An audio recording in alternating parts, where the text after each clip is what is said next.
Radio Universidad de Chile presenta Tras las líneas. Conversaciones con Manuel Antonio Garretón, Premio Nacional de Ciencias Sociales. Un programa del Departamento de Sociología y Magíster en Ciencias Sociales de la Universidad de Chile. Muy buenas tardes, noches. Estamos aquí para el segundo programa de Tras las líneas. Este programa de conversaciones que ha organizado el Magíster de Ciencias Sociales en Sociología de la Modernización de la Universidad de Chile, el Departamento de Sociología de la Universidad de Chile, y que tiene por finalidad conversar, discutir, pensar sobre lo que somos como sociedad a partir de los trabajos académicos, las reflexiones, los debates, las discusiones que se realizan en la universidad, pero tratando de incorporar la mayor cantidad de actores, no solo intelectuales, sino políticos, sociales, culturales, en fin. Este es el segundo y el último programa de esta etapa inicial, y continuaremos después en marzo. Habíamos pensado y lo habíamos avisado que este programa estaría destinado a la discusión, a la conversación con el rector de la universidad, el doctor Eno Vivaldi, pero ello por los problemas que todos conocemos en este momento respecto a la PSU, ha sido imposible. Sin embargo, esa que podría ser considerada una mala noticia tiene, como les gusta decir a muchos, una contraparte, que es una muy buena noticia, que es los dos invitados que han venido hoy día para discutir sobre el tema de la democracia. Y a lo largo de esto discutiremos algunos informes que se han hecho y también nuestras visiones sobre qué pasa con la democracia y cuál es su futuro en el caso chileno. Hay, como todos saben, una crisis en el mundo que se ha llamado la crisis de la democracia liberal. No sé qué opinión tendrán los invitados al respecto, y que se manifiesta en el hecho que los grandes problemas que enfrenta cada sociedad parecieran no poder resolverse a través de los regímenes democráticos, porque hay poderes que están por encima, por abajo, al lado, al medio y que atraviesan, que hacen imposible la expresión real de la voluntad popular. Por otro lado, hay una demanda de democracia que básicamente lo que plantea es una visión de la democracia como un valor, como un ideal, como la expresión en la política de la vida buena y de una sociedad igualitaria. Y entonces eso se contrasta con una enorme crítica al funcionamiento de las instituciones. Y entonces se dice, yo soy demócrata, creo en la democracia, pero no sirve mucho esta democracia que tenemos. Bueno, para hablar de esto, en el caso chileno, nuestros invitados son Marcela Ríos, que es la coordinadora del informe que hace, los informes que hace el PNUD sobre auditoría de la democracia, por donde nos interesa partir, y es la politóloga probablemente más brillante de su generación, y es una alta funcionaria del PNUD, y Octavio Avendaño, que es sociólogo y politólogo, tiene una doble militancia, que es colega mío y lo recordábamos hace un rato, hay que decirlo, fue alumno mío, no hay que contarlo mucho eso porque habla de la edad, pero y que tiene, digamos, como un doctorado en ciencia política y estudios de sociología y licenciado en sociología, y que es un experto en los procesos políticos y sociales de Chile, que tiene varias publicaciones al respecto. Bueno, partamos con esta informe que acaba de presentar el PNUD Después yo quisiera que habláramos justamente de lo que pasa, de lo que va a venir de qué va a pasar con los procesos actuales en materia de si la democracia va a salir fortalecida, no fortalecida, si va a ser irrelevante o no.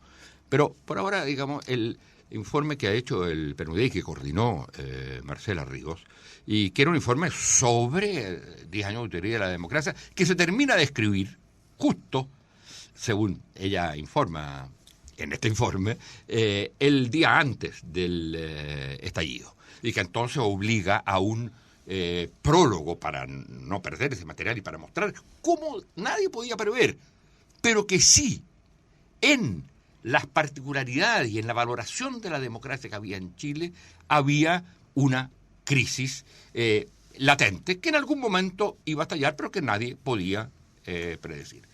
Y ella en su prólogo habla de las 4 o 5 claves que el material que da el informe nos da para entender el estallido. Y yo partiría por ahí, Marcela. Bueno, gracias, muchas gracias por la invitación al magíster, a ti, Manuel Antonio, un placer estar acá.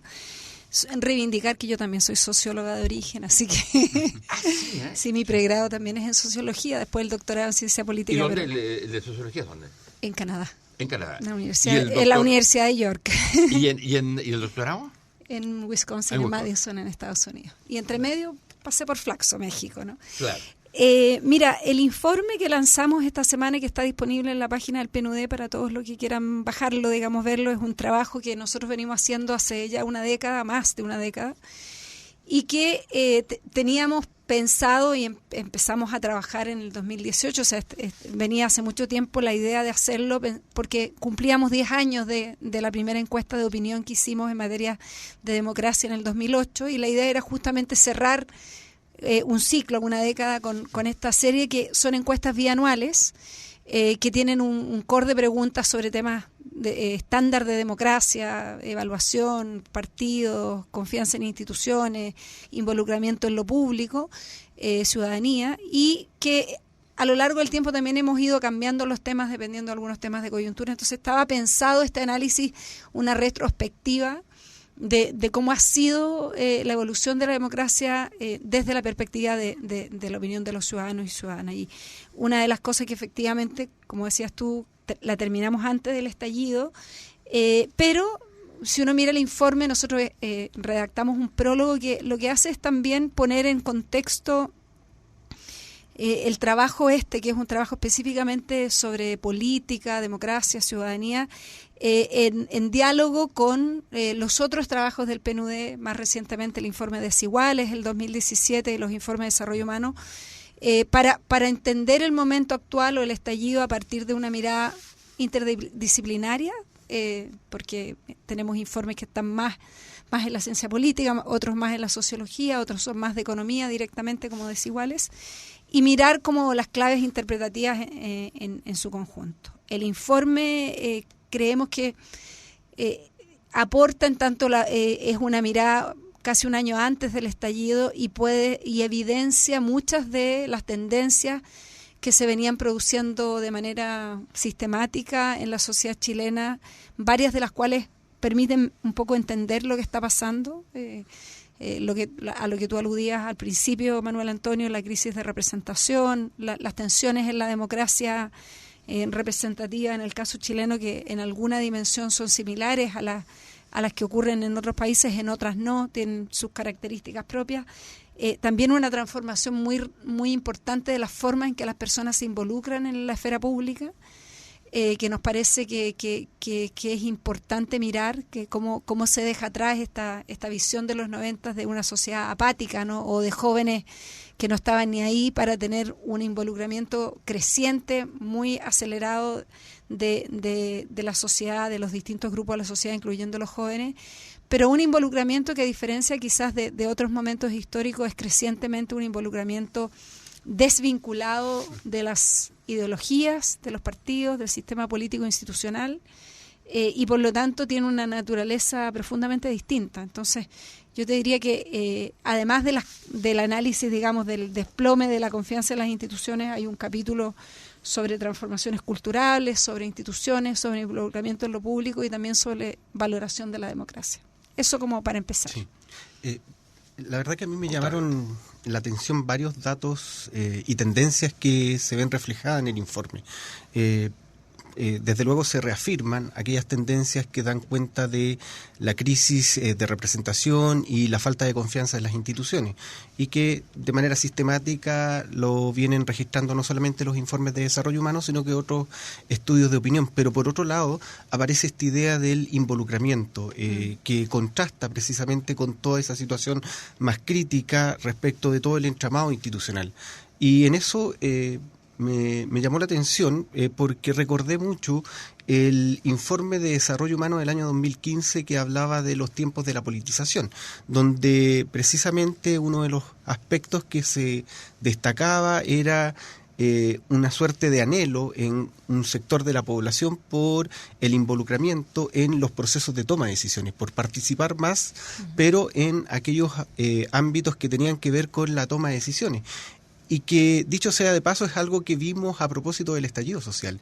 Si hay algo que ha marcado este estallido social o esta movilización respecto de otros eventos que habíamos conocido en décadas anteriores, es precisamente el carácter masivo que tuvo, sobre todo en las primeras semanas, donde hasta en los lugares más recónditos del país observamos o tuvimos la oportunidad de observar enfrentamientos, movilizaciones y desarrollo o intentos de organizar cabildos e instancias de participación. Entonces, eso daba cuenta o reflejaba este estado latente de intento de involucramiento que ya había registrado el informe de desarrollo humano del año 2015 y, tal como lo dice Marcela, un informe que se construye en base a datos que habían sido recogidos antes del 18 de octubre. Entonces, en cierta medida me pareció muy interesante este dato del involucramiento porque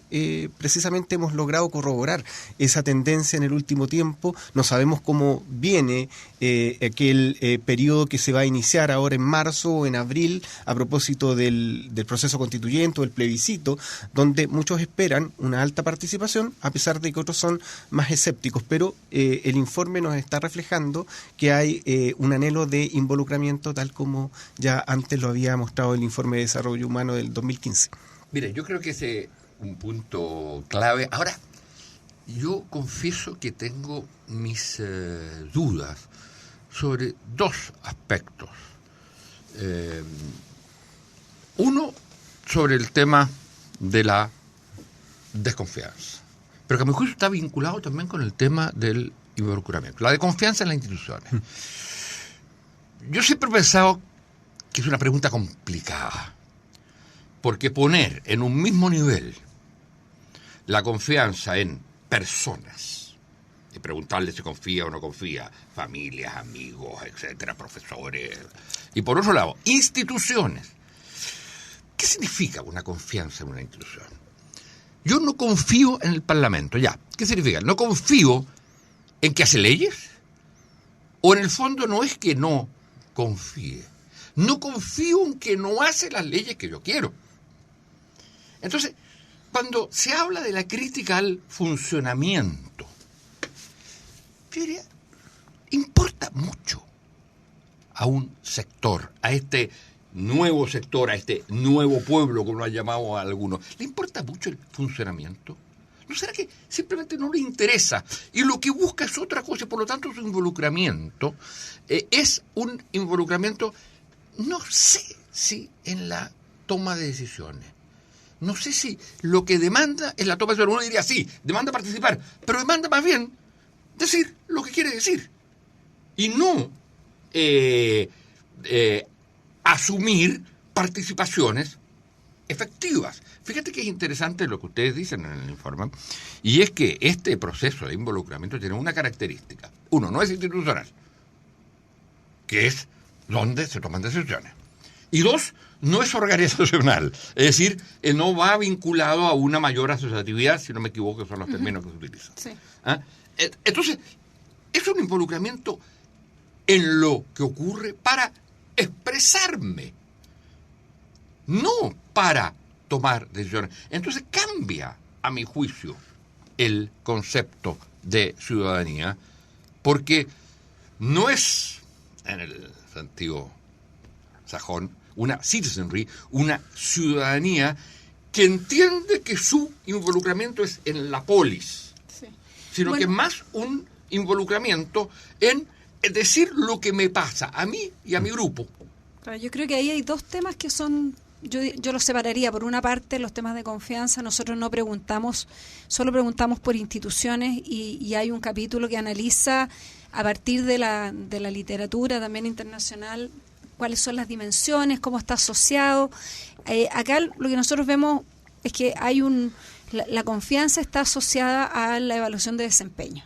O sea, hay claramente una asociación entre si yo evalúo que las instituciones cumplen el objetivo y responden a mis demandas en términos de acceso a la justicia, en términos de representación. O sea, hay una clara asociación respecto de en cuánto cumplen y las instituciones su funcionalidad respecto de lo que yo creo. Lo segundo, sobre el involucramiento, efectivamente nosotros mostramos que hay una transformación bien importante de lo que las personas reconocen como qué es lo que es ser un ciudadano hoy día, que están cada vez más alejadas de lo que la teoría democrática clásica, digamos, entendía como el ciudadano en una democracia representativa, y toman muchísima fuerza cosas como cuando uno le pregunta qué es lo más importante que las personas tienen que hacer para ser un buen ciudadano o ciudadana, y la primera respuesta es cuidar el medio ambiente, la segunda es cuidar los animales, la tercera es cuidar a los otros, digamos, ser como solidario. Entonces, mucho más abajo vienen cosas como obedecer las leyes, votar en las elecciones, servir en las Fuerzas Armadas, hasta en último lugar, como las cosas asociadas como algunos de los deberes tradicionales de la ciudadanía. Entonces, lo que vemos respecto al involucramiento es, por una parte, un involucramiento, como decías tú, desconectado de la institucionalidad formal, desconectado de las orgánicas colectivas de ningún tipo. Hay mucho involucramiento que es involucramiento individual. Por ejemplo, las personas todas tienen mucho apego a los temas ambientales, al medio ambiente, cuidar el medio ambiente, pero una bajísima participación en organizaciones ambientalistas. Entonces, es algo normativo, puedo ir a una marcha, puedo ser activo puedo estar activo en las redes sociales, pero no necesariamente voy a ser parte de una organización, ir a reuniones, tomar decisiones. En eso vemos que se mantienen en general tasas bajas de involucramiento, y lo otro que es central a lo largo de todo el estudio, y que nosotros lo planteamos también como una de las que esto es algo que venimos planteando hace mucho rato, digamos, en el 2015 en Auditoría de la Democracia, lo volvemos a decir en Desiguales, y ahora volvemos sobre lo mismo, es que el involucramiento en lo público está profundamente fragmentado, digamos. Hay una profunda desigualdad en el ejercicio de derechos y de ciudadanía, en el rol de ciudadanos hay una profunda desigualdad que está claramente marcada por los estratos socioeconómicos, por los niveles educativos, pero no solamente por eso. O sea, creo que para nosotros es muy importante que reconozcamos, porque quizás también lo que viene hacia adelante parte por reconocer que no hay un pueblo que opera, se involucra de una manera, o una sociedad que tú puedes entender como un fenómeno homogéneo, y creo que por lo tanto para nosotros es muy importante mostrar las diferencias de lo que está ocurriendo, y ocurren cosas que a menudo son contradictorias en los mismos momentos en distintos grupos sociales. Sí, estoy de acuerdo con esta situación que se va generando a propósito de la apropiación de lo público, o de la ampliación incluso de la esfera pública, que no necesariamente eso se acompaña con el fortalecimiento de la organicidad o de la organización, o la fortaleza de las instituciones, todo lo contrario. Uh-huh. Los datos también son elocuentes respecto de identificación partidaria. La caída es estrepitosa desde el 2008 hasta el 2019. Y sabíamos que también venía en declive desde aproximadamente el 96-97 hasta el 2008, de manera que ahí se corroboran simplemente aquellas tendencias que ya venían siendo también registradas tanto por las auditorías de la democracia, por los informes de desarrollo humano y por otras encuestas y estudios de opinión. En ese sentido, lo que está reflejando también el informe, y podríamos hacer una interpretación más genérica, es que son las tendencias típicas de una sociedad más compleja, de una sociedad al estilo modernización reflexiva, donde precisamente se producen ampliaciones de la esfera pública o aparecen nuevas formas de participación sin que esas formas de participación o esas formas de involucramiento permitan reafirmar o fortalecer aquellas instituciones que ya existen, o bien suplir con otras instituciones el déficit asociativo que existe en sectores de la sociedad civil. Eso es bastante evidente también en el informe. Pero eso, yo entiendo eso, pero eso deja planteado el problema de clásico, digamos, de la democracia. La democracia se supone que es una forma, entre otras cosas, por supuesto, como se dice en el informe y en muchas otras partes, y todos pensamos eso, es también un ideal, es un horizonte, es una experiencia hoy día para la gente. La democracia es que, si yo estoy en una manifestación, eso es un acto mucho más democrático, me siento más en democracia que votar. Entonces, es una experiencia, no es solo un proceso, es decir, es un proceso, no es solo un régimen. Y es un proceso que me involucra a mí. Pero eso plantea un problema. De alguna manera, no cuestiona, salvo discursivamente, salvo expresivamente, no cuestiona las relaciones de poder porque no puede cambiarlas. Porque de alguna manera no acepta esta visión, de alguna manera hay una crisis muy fuerte, no acepta la representación, la famosa frase de Roxana, ¿no es cierto? Era, bueno, a mí nadie me representa, yo me represento, o en el caso de las identidades, me representa el que es igual a mí. Y entonces, el problema es que dejo el espacio, no le reconozco una legitimidad al espacio de la política como algo distinto a mi experiencia o a lo que yo hago. Y por lo tanto, no cuestiono las relaciones de poder.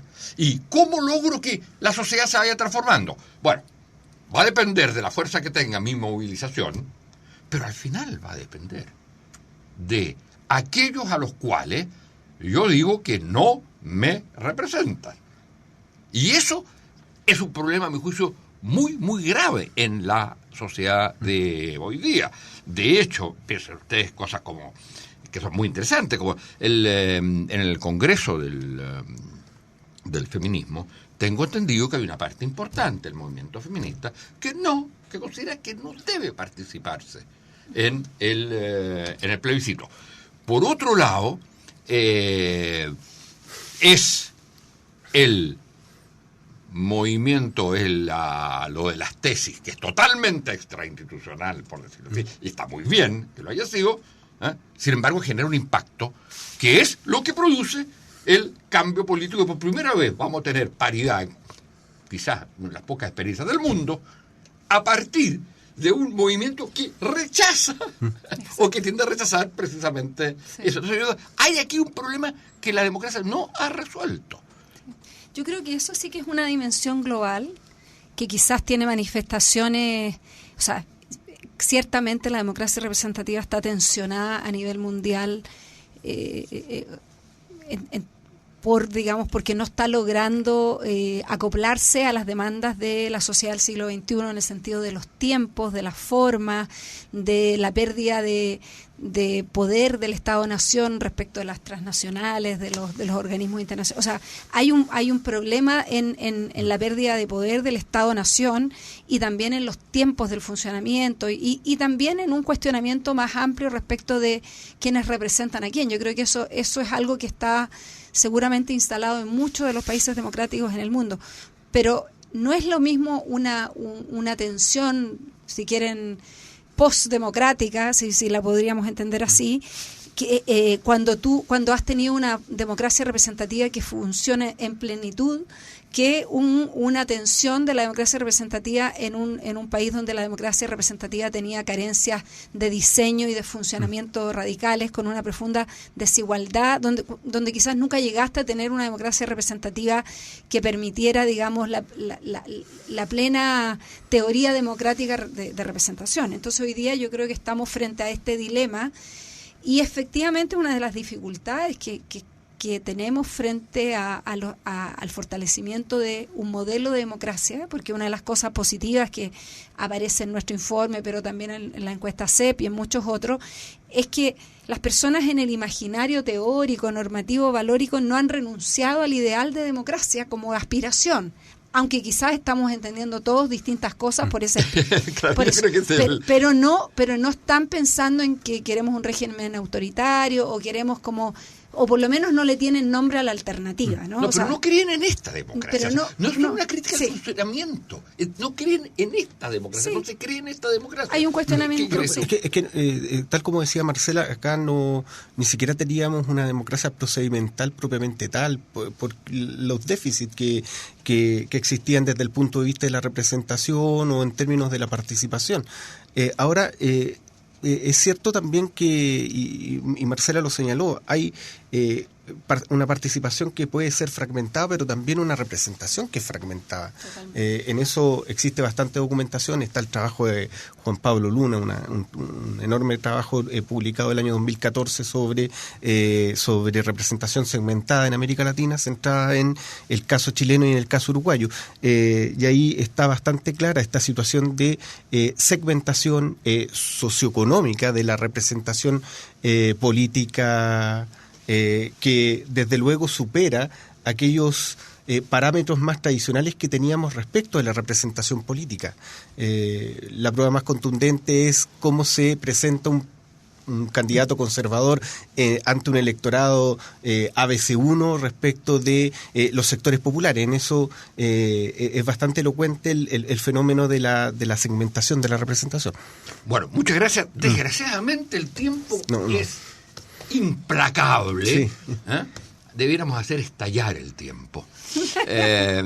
Es implacable y tenemos que terminar, pero yo creo que estamos iniciando esta conversación y espero en marzo volver a retomar estos temas, porque entramos, yo creo, en un momento de refundación democrática, sin que sepamos muy bien en qué eso va a consistir, pero claramente tiene un fin, un horizonte de transformación muy profunda, incluso de lo que han sido las prácticas democráticas clásicas. Bueno, muchas gracias, Marcela Ríos y Octavio Castaño, y nos vemos en marzo. Radio Universidad de Chile presentó Tras las líneas. Conversaciones con Manuel Antonio Garretón, Premio Nacional de Ciencias Sociales. Un programa del Departamento de Sociología y Magíster en Ciencias Sociales de la Universidad de Chile.